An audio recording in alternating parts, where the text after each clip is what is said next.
할렐루야. 감사합니다. 오늘 계속해서 누가복음 13장 22절, 23절, 24절 읽겠습니다. 예수께서 각 마을로 다니사 가르치시며 예루살렘으로 여행하시더니 어떤 사람이 여쭈어오되 주여 구원을 받는 자가 적으니까 그들에게 이르시되 좁은 문으로 들어가기를 힘쓰라.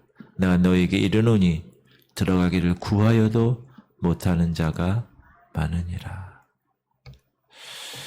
우리 그리스도인들에게 있어서는 구원의 문제는 정말 신중하고 심각한 문제, serious 문제, 아주 예수님을 따르는 제자들조차도 주님이 말씀하시는 가운데 구원의 핵심을 잘 알지 못했습니다. 막연히 그냥 어렵다고 생각하고 아마 구원에 이르는 사람은 적은 무리가 아닌가 그렇게 생각했습니다. 그래서 그들은 이 문제를 알아보기 위해서 주님께 질문을 하게 된 겁니다. 다시 한번 어떤 사람이 여짜오되 주여 구원을 받는 자가 적으니까 그들에게 이르시되 구원 얻는 이가 적을까요? 왜 그렇게 질문을 했을까? 한번 생각을 해보면 여러 가지가 이유가 있겠죠. 그러나 주님은 좁은 문으로 들어가기를 힘쓰라. 이게 대답이에요. 내가 너에게 이르노니 들어가기를 구하여도 못하는 자가 많으리라. 세 가지 사실을 이 말씀에서 우리가 알 수 있습니다. 구원을 얻는 무리의 숫자는 우리에게 알려주지 않으셨다. 그건 하나님의 영역이다. 그렇죠? 또 하나 좁은 문으로 들어가기를 힘써야 된다. 그러니까 구원의 문제와 좁은 문으로 들어가기 힘쓰는 건 연결되어 있다. 또 하나 들어가기를 구해도 못하는 자가 있다. 자기 마음대로 할 수 없다. 라는 사실을 생각할 수가 있습니다. 우리의 구원이 오직 그리스도를 믿는 믿음으로 얻는 하나님의 은혜임을 의심치 않습니다. 맞습니까? 그런데 이 믿음이 문제입니다. 이 믿음이. 믿음은 하나님의 선물인데 이 하나님의 선물은 누가 주시느냐? 성령께서 주십니다. 그래서 성령이 임재함으로 비로소 그 사람은 믿음을 가진 사람이라고 말할 수 있습니다. 너희 안에 그리스도의 영이 없으면 그리스도의 사람이 아니다. 분명히 말씀하신 것처럼 성령은 하나님의 생명입니다. 그래서 하나님의 생명을 받은 사람은 반드시 in Christ, 그리스도 안에서 새로운 변화가 일어나야 됩니다. 그 과정을 겪는 사람의 모습이 나타내 이 새로운 변화 없이 그 사람이 믿음을 가졌다고 말할 수 없다는 것. 그러므로 구원에 이르는 믿음은 스스로 내가 믿음을 가졌습니다 라고 하는 스스로의 믿음이 아니라 하나님이 주시는 믿음이기 때문에 하나님의 인정을 받아야 됩니다. 하나님이 어떻게 보고 인정하시겠어요? 열매를 보고 인정하신다는 거예요. 열매를 보고. 이게 너무나 중요한 거예요. 사람들이 그냥 자기가 믿음이 있는 걸로만 아는 거예요. 내가 스스로 가지면 가질 수 있다고 생각하는 거죠.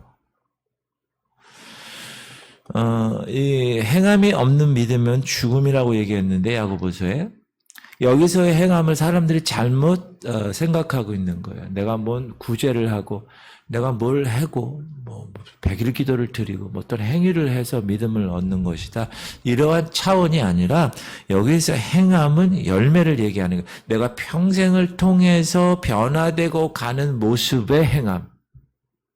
그러니까 성화의 거룩을 향한 행함이죠. 내가 성화의 과정을 하는 행함. 언제까지 가도 그 행함이 따르지 않으면 하나님은 그걸 죽은 믿음이라고 간주하신다고 그랬잖아요.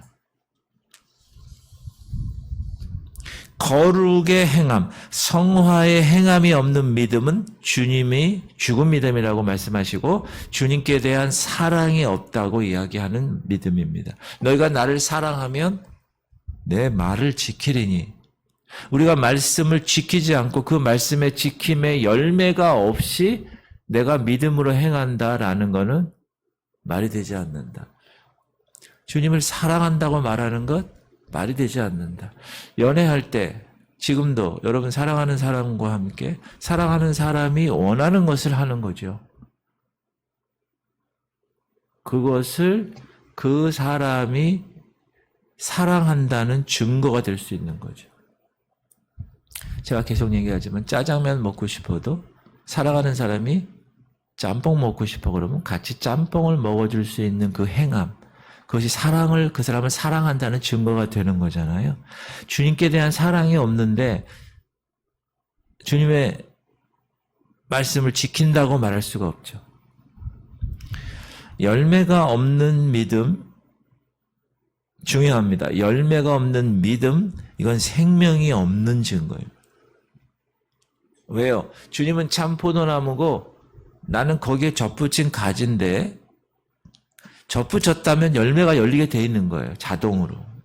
이건 진리입니다. 그런데 내가 열매가 없어. 그건 접붙이지 않은 것이고 그거는 믿음이 없는 것이라고 얘기할 수도 있다는 거예요. 그래서 주님은 계속 입으로 주여 주여 하는 자마다 이런 얘기 하시잖아요. 내 이름으로 귀신을 쫓아내도 도무지 알지 못한다. 그거는 참 믿음이 아니라는 거예요. 자기 생각 스스로의 믿음일 수 있다. 진실한 신앙 고백이 없는 믿음일 수 있다. 그것은 가짜다. 진실이 없는 믿음, 이건 그리스도를 믿는 믿음이 아닙니다. 오늘 공동체 성경 읽기 11장, 히브리서 11장의 믿음에 관한. 구약의 많은 성도들, 우리는 신약의 믿음만 강조하잖아요. 종교개혁 때 솔라 피데, 오직 믿음으로 그것만 강조할, 그렇지 않아요. 창세기부터, 아브라함부터 믿음으로 아브라함은, 믿음으로 모세는, 믿음으로 노아는, 믿음으로, 다 구약시대 사람들도 믿음으로. 그 믿음을, 하나님께 대한 믿음이 있었을 때 하나님은 그 믿음을 그의 의로 여기셔서 그 믿음의 계좌에 의를 넣어주신 거예요. 두 번째 생각할 것은 좁은 문으로 들어가는 거예요. narrow door, 좁은 문이에요. 아주 좁은 문. 주님은 그럼 어째서 구원에 이르는 문을 좁은 문이라고 하셨을까? 이 문은 구원의 문이고 천국의 문인데 죄를 벗어버려야 들어갈 수 있는 문이기 때문에 그렇습니다. 죄를 짊어지고는 이 문을 통과할 수가 없어요. 절대로. 우리가 이 교회 예배당에 들어올 때 여기서 탁 문을 열고 들어올 때는 아무나 들어오는 거예요. 아무나. 그러나 천국문, 구원의 문은 죄를 벗어버려야 들어갈 수 있어요. 죄를 짊어지고는 이 문을 절대로 통과할 수 없어요. 그래서 좁은 문이에요. 근데 사람들은 이 죄를 사랑한다는 거예요. 왜? 죄에 낚시 있어요. 쾌락이. 즐거움이 있어요. 그래서 사람들은 죄를 놓고 싶질 않아. 왜? 그게 쾌락이 있으니까. 그래서 세상의 사람들 이 문을 통과하기가 어렵습니다. 우리들도 마찬가지죠. 죄 문제. 그 다음에 이 좁은 문은 하늘 소망을 바라보는 문이기 때문에 그 소망을 가진 사람만 통과할 수 있다. 그래서 좁은 문이다. 이 소망은 눈에 보이는 소망이 아닙니다. 믿음은 바라는 것들의 실상이요 보지 못하는 것들의 증거예요. 보이지 않아요. 사람들은 그러나 눈에 보이는 소망을 찾습니다. 손에 잡히고 눈에 보이고 귀에 듣고, 그렇죠? 그러나 우리는 그렇지 않아도 칠흑같이 어두워도 저 하늘 소망을 바라볼 수 있는 영적 눈이 띄어져 있습니다. 맞습니까? 그래서 이 좁은 문을 갈 수가 있는 거예요. 이런 세상 사람들은 그래서 이게 좁은 문이에요. 이 몸의 소망 무엔가 우리 주 예수뿐일세. 오직 예수님만 바라보는 소망을 갖는 사람만이 들어갈 수 있기 때문에 좁은 문. 지금 이 시대는 점점 더 어렵습니다. 저 어렸을 때랑 달라요, 분위기가. 기독교나 복음에 관한 이야기가 나오면 저 어렸을 때는 그래도 세상 사람들이 그래? 그렇지. 목사가 지나가면 목사님이시네요. 요즘은 목사가 바로 앞에 있어도 참 목사 앞에서 별 얘기를 다 하는 걸 제가 듣고 바로 앞에 내가 목사인지 아는데도 세상이 그렇게 변했다는 거. 더욱더 좁아지는 문. 그리고 이 문이 좁은 이유는 주님을 사랑하는 사랑 없이는 갈 수가 없어요. 왜? 끝까지 인내해야 되거든요. 그 좁은 길은. 좀 갔다가 그만두는 길이 아니라 인내하며 가야 될 일이기 때문에. 근데 세상 사람들에게는 혹은 믿음이 연약한 사람들에게는 이게 대단히 어려운 일입니다. 주님을 사랑하는 일이, 끝까지 사랑하는 일이. 그리고 이 문은 왜 좁은 문이냐면 순종으로 많이 통과될 수 있는 문이에요. 근데 많은 사람들이 순종하지 않고 믿으려고 그래요. 제가 봐도 그래요. 성도님들 이렇게 보면 참 안타깝다. 그런 사람들에게는 좁은 문이 되는 것입니다.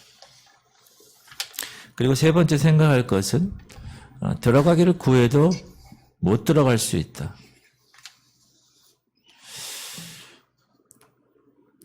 그 이유를 생각해 보면 왜 그럴까? 구하는 태도가 잘못되었기 때문에. attitude. 태도가.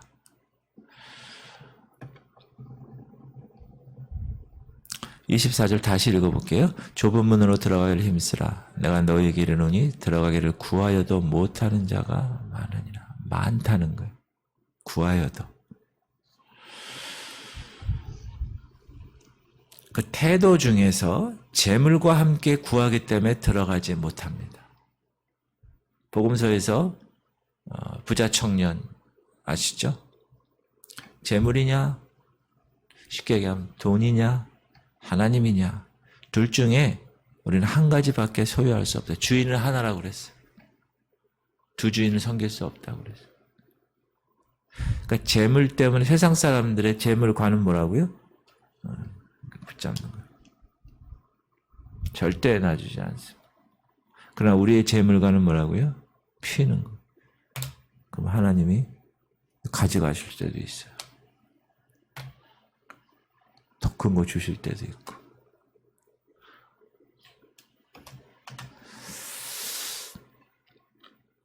이 우선순위, priority, number one. 이게 돈이냐, 하나님이냐. 근데 지금 세상의 가치관과 세상의 영화, 문화, 모든 이런 걸 보면 다 돈에 꽂혀 있어요, 돈에. 오징어 게임도 그 돈, 그거를 자기가 받아야 되는 거예요. 그러려면 사람을 죽여야 되는 거예요. 왜? 내가 다 받아야 되니까. 저 사람하고 내가 나누기 싫은 거예요. 내가 받아야 돼. 그래서 좁은 문입니다. 구하는 사람이 들어가기를 구해도 못 들어가는 이유는 넓은 문으로 가는 것을 찾아가기 때문에.